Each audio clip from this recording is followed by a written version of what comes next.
السلام علیکم ناظرین، کہا جاتا ہے کہ کسی بھی ملک کی سیاست جو ہے وہ بین الاقوامی سیاست سے الگ نہیں ہو سکتی۔ دنیا میں جتنی بھی تبدیلیاں رونما ہو رہی ہوتی ہیں وہ کسی نہ کسی طور کے اوپر دنیا کے تقریباً سبھی خطوں کے اوپر اثر انداز ہوتی ہیں، اور بالخصوص جو بڑی طاقتیں ہیں دنیا کی، وہاں پہ جو ان کی پالیسیوں میں تبدیلی آتی ہے ان کے اثرات دنیا کے دیگر ممالک میں بھی ضرور آتے ہیں۔ پاکستان کیونکہ ایک ایسے خطے میں واقع ہے جہاں پہ پچھلے 3-4 دہائیوں سے مسلسل کبھی تو سرد جنگ ہو رہی ہوتی ہے عالمی طاقتوں کی، کبھی یہاں پہ دہشت گردی کے خلاف عالمی جنگ کا میدان یہ علاقہ بنا ہوا ہوتا ہے۔ پاکستان انڈیا کے بائی لیٹرل جو تعلقات ہیں وہ بھی تاریخی اعتبار سے کبھی خوشگوار نہیں رہے ہیں، تو اس لیے پاکستان اس گلوبل جو پولیٹیکل سینیریو ہے اس کے اندر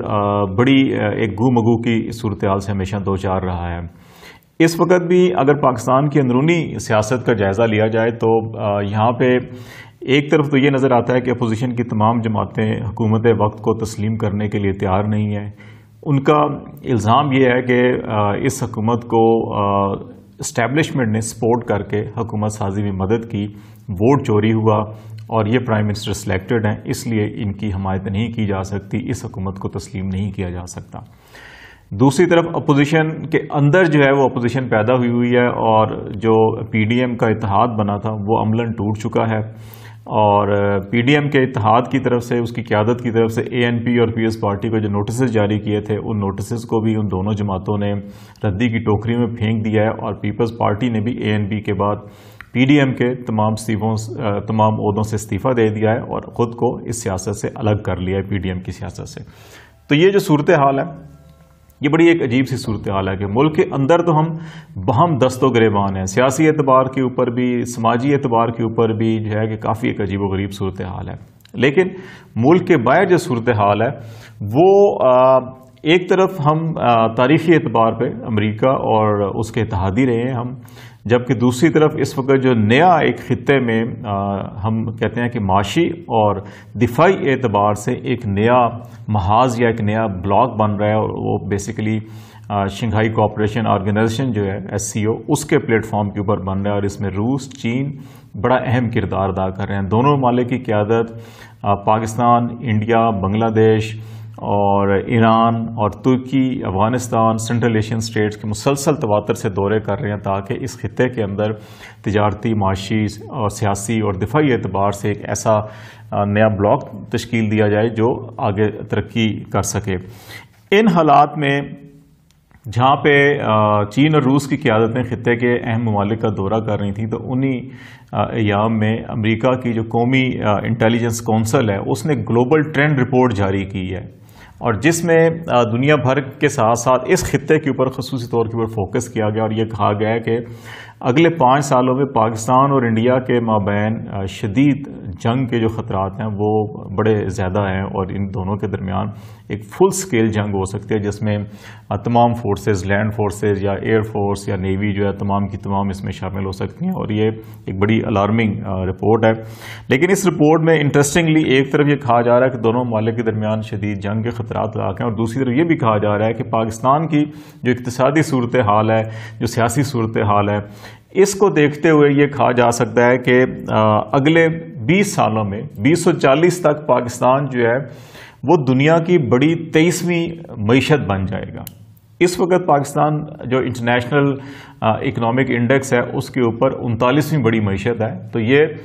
گرو کر کے 36 نمبر اور اوپر آ جائے گا، اور 36 ممالک پاکستان سے پیچھے رہ جائیں گے، اور پاکستان ترقی جو معاشی ترقی کے اعتبار سے آگے آ جائے گا، اور چین جو ہے وہ دنیا کی پہلی بڑی معاشی طاقت بن جائے گا 2040 تک۔ تو یہ بڑا انٹرسٹنگلی اس کا ایک پہلو ہے۔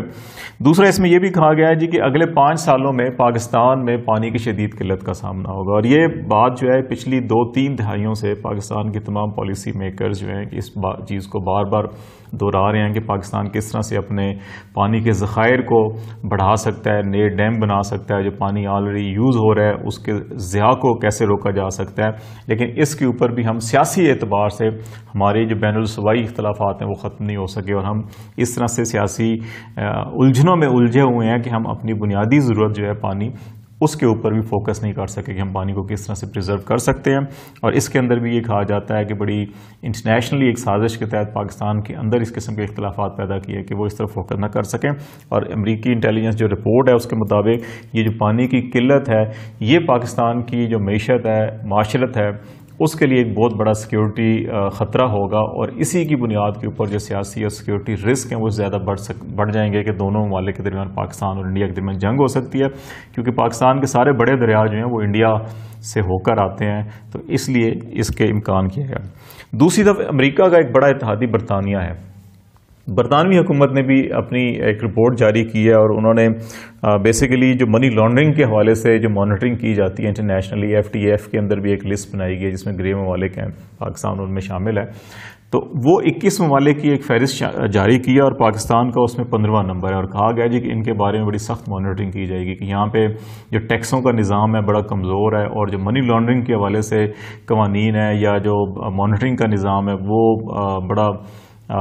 کمزور ہے. اور یہ ممالک ان کے اندر فائنینشیل سسٹم ایسے ہیں کہ یہاں پہ منی لانڈرنگ ہوتی ہے اور ٹیررزم فائنینسنگ بڑی زیادہ ہوتی ہے. تو یہ اگر اس تناظر میں دیکھیں تو پاکستان کے اندر جب منی لانڈرنگ کے خاتمے کے لیے کارروائیاں کی جاتی ہیں اس میں خواہ اپوزیشن کے لوگ ہوں یا حکومت کے اپنے لوگ ہوں، اور اس میں اب تمام بڑے کیسز آپ دیکھ سکتے ہیں یہ منی لانڈرنگ کے کیسز ہیں. شریف فیملی کے خلاف، زرداری فیملی کے خلاف، ترین فیملی کے خلاف، یہ سارے کے سارے منی لانڈرنگ کے کیس ہیں جن کی وجہ سے عالمی سطح کے اوپر پاکستان کو سبکی کا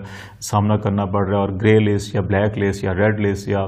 واچ لسٹ کے اندر پاکستان کو ڈالا جا رہا ہے. لیکن جب ہم ان لوگوں کو ہاتھ ڈالتے ہیں، جب ہمارے ادارے حکومتیں ان لوگوں کو ہاتھ ڈالتے ہیں تو یہیں ہمارے سسٹم کے اندر سے ایک پوری لابی کھڑی ہو جاتی ہے ان کو بچانے کے لیے. تو اس کو بھی ہمیں ذہن میں ضرور رکھنا چاہیے. تو اس ساری سینیریو میں کہ ابھی جو الارمنگ سچویشن ہے، لیکن جو پازیٹیو چیزیں ہیں وہ کیا ہیں؟ پازیٹیو چیزیں یہ ہیں کہ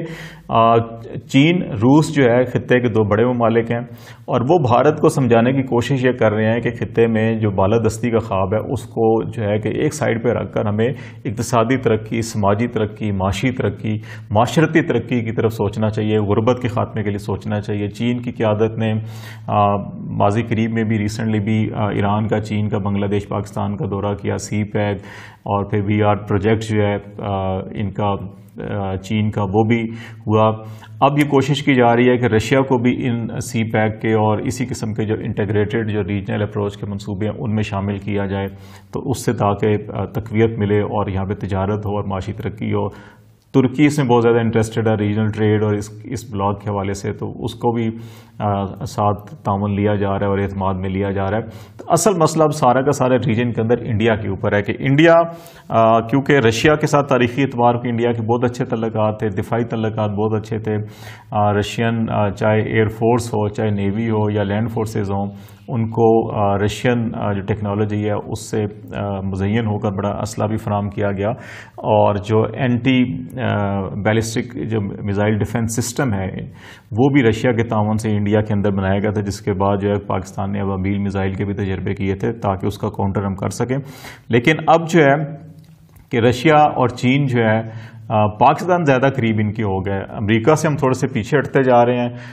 کیونکہ خطے میں ایک طرف جو پازیٹیو انڈیکیٹرز ہیں وہ یہ ہیں کہ تمام بڑے ممالک آگے بڑھنے کی بات کر رہے ہیں اس خطے کے، سوائے انڈیا بھی آگے بڑھنا چاہتا ہے، ٹریڈ کرنا چاہتا ہے. لیکن پاکستان کے حوالے سے اور مسئلہ کشمیر کے حوالے سے اس کے اندر کافی مسائل ہیں جس کی وجہ سے بات آگے نہیں بڑھ پا رہی. دوسرا جو طالبان امن مذاکرات ہیں وہ حتمی سٹیج کے اوپر ہیں، اگر وہ بھی کمپلیٹ ہو جاتے ہیں تو افغانستان میں امن ہوتا ہے، تو پھر یہ سارا راستہ سنٹرل ایشیا کی سٹیٹ کی طرف جو ہے کھل جاتا ہے. اور رشیا کو اور چائنا کو گرم پانیوں تک رسائی کے حوالے سے جو ایک تاریخی بات ہے کہ جس کی وجہ سے افغان جنگ شروع ہوئی تھی اور امریکہ نے یہاں پہ خطے میں آ کر رشیا کے خلاف سر جنگ کا آغاز کیا تھا اور ہم بھی اس کا حصہ بنے تھے. تو رشیا کو وارم واٹر تک جو ہے رسائی حاصل ہو سکے گی. تو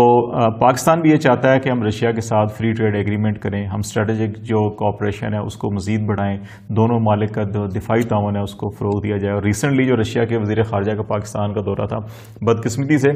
ہمارے اپنے میڈیا کی نظر جو ہے صرف وہ وزیر خارجہ کی چھتری اور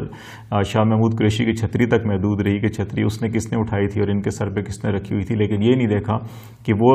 روسی وزیر خارجہ پاکستان کس مقصد کے لیے آئے تھے. ہمارا جو اسٹریٹجک کوآپریشن ہے اس کے حوالے سے کیا چیزیں طے پائی ہیں اور جو ٹریڈ کوآپریشن ہے اس کے حوالے سے کیا چیزیں طے پائی ہیں، وے فارورڈ کیا طے پایا ہے، اس کی طرف کم ہم نے توجہ دی ہے. تو وہ بڑی پازیٹیو چیزیں ہیں پاکستان کے لیے کہ پاکستان رشیا کے اور چائنا کے ساتھ مل کر اس خطے کے اندر جو آگے بڑھنے کی ترقی کی یا سماجی، معاشی، معاشرتی، تجارتی اور دفاعی ترقی کی راہ ہے اس کے اوپر گامزن ہے. امریکنز جو ہیں وہ اپنا انفلوئنس پاکستان کے اندر سے بھی نہیں ختم کرنا چاہتے، خطے سے بھی نہیں کرنا چاہتے، اس لیے وہ انڈیا کو سپورٹ کر رہے ہیں. اب دیکھنا یہ ہوگا کہ کیا یہ جو رپورٹس ہیں یہ خواہ ایک سیاسی شرلی ہیں یا واقعی ایسی چیزیں ہیں کہ جو ٹریگر آؤٹ ہو سکتی ہیں اور جن کے نتیجے میں خطے کے امن جو ہے وہ خطرے میں پڑ سکتا ہے. لیکن اس کی بچنے کے لیے اور پاکستان کو آگے لے جانے کے لیے پانی کے خطرات اپنی جگہ پر ہیں، غربت کے اپنی جگہ پہ ہیں، ترقی کے جو چیلنجز ہیں اپنی جگہ پر ہیں، تو اس میں ہمیں اپنی اپنی لمیٹیشن کے اندر رہ کر سیاسی اختلافات ضرور ہمیں برقرار رکھنے ہوں گے، جمہوریت کے فروغ کے لیے کوششیں کرنی ہوں گی، لیکن ان اختلافات کو ان حدود سے آگے نہیں لے کے جانا ہوگا جو حدود جو ہیں کہ وہ جو بین الاقوامی تناظر میں ہونے والی تبدیلی ہیں جن کے منفی اثرات پاکستان پہ پڑ سکتے ہیں، تو وہ ان جو اثرات ہیں ان کو تقویت دیں، ان سے گریز کرنا انتہائی ضروری ہوگا.